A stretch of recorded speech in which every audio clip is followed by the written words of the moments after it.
స్నేహమంటే నవ్వుల్లోనే ఉంటదా, బాధలోనూ ఉంటేనే దోస్తులురా. మాది కాదు బాధనుకుంటే స్నేహం ఉండదురా.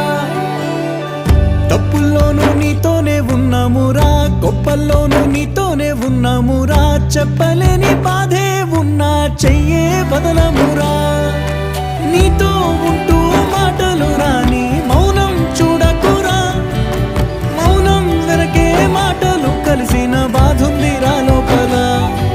స్నేహంలో నా కోపాలన్నీ కరిగే మేఘాలురా. స్నేహం అంటే ఎప్పుడు ఉండే ఆకాశమే కదరా. అల్లుకున్న తీగతో కలుసుకున్న కులం. స్నేహమున్న మాటలో ముచ్చటైన ముకురం.